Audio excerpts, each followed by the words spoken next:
तरफ जहां सरकार विकास की बात करती है तो वहीं दूसरी तरफ उत्तर प्रदेश भी महिलाओं का एक ऐसा वर्ग है जो अपने विकास को लेकर लंबे समय से शासन प्रशासन के दरवाजे खटखटा रही है, लेकिन सरकार की आंखें नम ना हो रही हैं। आपको बता दें, उत्तर प्रदेश की आशा वर्कर्स जो सबसे ज्यादा मेहनत करती हैं, जो हर एक इंसान का दरवाजा खटखटाती है, स्वास्थ्य विभाग की जितनी भी योजनाएं होती है उनको धरातल पर लाने का काम करती है, लेकिन इन आशा वर्कर्स की, इन आशा बहुओं की आवाज सुनने वाला आज कोई नहीं है। जहां देखने को मिला कि संगठन की तरफ से लगातार तमाम तरह के कार्यक्रम किए गए, बार बार शासन प्रशासन से मुलाकात की गई, डिप्टी सीएम से लेकर के हर एक अधिकारी मंत्री से मुलाकात की गई, लेकिन सबकी तरफ से सिर्फ खोखले आश्वासन मिले, ना कि समस्याओं के हल के लिए कोई प्रयास किया गया। और यही देखते हुए संगठन की तरफ से आगे की रणनीतियां बना ली गई हैं, क्योंकि जो आशा वर्कर्स हैं इस वक्त पर उनके बीच में बहुत ज्यादा नाराजगी देखने को मिल रही है, काफी ज्यादा वे नाराज नजर आ रही है और इनका यही कहना है कि अब आर पार की लड़ाई होगी। और आशा वर्कर्स ने तो ये भी साफ कर दिया है कि उनके अधिकारियों से कोई लड़ाई नहीं है, उनकी बात सीधे सरकार से होनी है कि सरकार आखिरकार उनकी समस्याओं का हल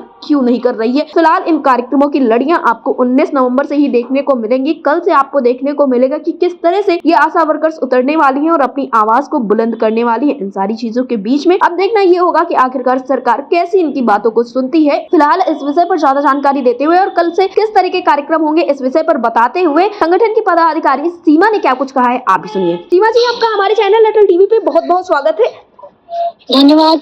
सीमा जी, जैसा कि देखने को मिला है कि आशा वर्कर्स की तरफ से लंबे समय से प्रयास किया जा रहा था कि उनकी समस्याओं का हल हो जाए, और जब देखने को मिला कि सरकार संवेदनशील नजर नहीं आई तो आप लोगों ने आगे की रणनीतियां बना ली हैं। 19 तारीख से आप लोगों के कार्यक्रमों की शुरुआत हो रही है, तो मैं जानना चाहूंगी ये कार्यक्रम किस प्रकार के होने वाले हैं। मैम देखिए, हम आशा वर्कर बहुत परेशान हैं जी। और हम ही नहीं परेशान है, पूरे प्रदेश की आशाएं परेशान हैं जी। हम कहते हैं सरकार से कि हमारी पहली दस्तक हमारी आशा वर्कर हर घर में देती है। जी। आज अगर कोई जनता के सबसे करीब है तो वो आशा वर्कर है। जी जी। और हम इतराए ये मैदान में भी फिर भी हमारी मांगों को पूरा नहीं किया जा रहा है। जी। तो इसके चलते हम लोगों ने निश्चितकालीन जो है हड़ताल करने का जो है ये निर्णय लिया गया है हमारे अध्यक्ष जी के माध्यम से। जी। और हम ये उम्मीद करते हैं कि सरकार इस बार हमारी बात सुनेगी। जी। सीमा जी, एक चीज और देखने को मिले कि लगातार शासन प्रशासन से आपकी मुलाकात हुई, हाल फिलहाल में आप लोगों की मुलाकात तो मुख्यमंत्री से भी हुई थी, तो क्या कुछ चीजें कही गई, आखिर क्यों इतना संघर्ष करना पड़ रहा है आप लोगों को? हमारी जहाँ भी मुलाकात हुई वहाँ हमारे राज्य कर्मचारी दर्जे को लेके पता नहीं उन लोगों में कौन सी भ्रांति फैली हुई है कि आपको किस बेस पे राज्य कर्मचारी का दर्जा दिया जाए। हमारी आशाएं एक से एक पढ़ी लिखी है और सब अच्छे स्कूलों से उनके अच्छे डिप्लोमा भी है। और हम आपको बता दें, पहले बाल विवाह होता था, उसमें हमारी जो बाल विवाह में जो हमारी कन्याएं थी वो तक अपने परिवार अच्छा संभाल ले जाती थी, ना उनकी इतनी शिक्षा थी ना उनको इतना ज्ञान था।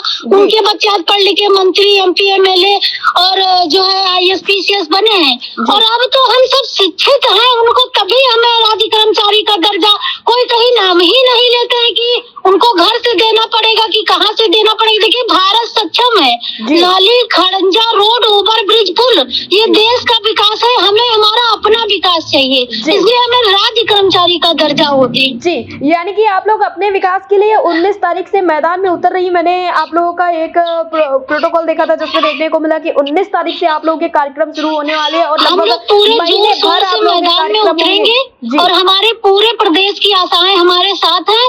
आशा बहनें ये जान ले कि बिना लड़ाई लड़े आजादी नहीं मिली थी, तो हम महिलाएं तो आज भी अपने आप को गुलाम फील कर रहे हैं। तो ये लड़ाई हमारी तेजी सरकार से है, हमारे किसी अधिकारी से नहीं है। हमारे अधिकारी परेशान ना हो इस बात को लेके कि हम परेशान हैं। हमारी लड़ाई सीधे सरकार से है, सरकार हमसे बात करे, हम उससे वार्तालाप करने के लिए तैयार हैं। जी। तो सीमा जी, जो आप लोगों के कार्यक्रम होने वाले हैं, क्या इसमें सिर्फ आप लोगों का संगठन ही है, अन्य संगठन भी शामिल होंगे? यही मेरा आपसे अंतिम सवाल है।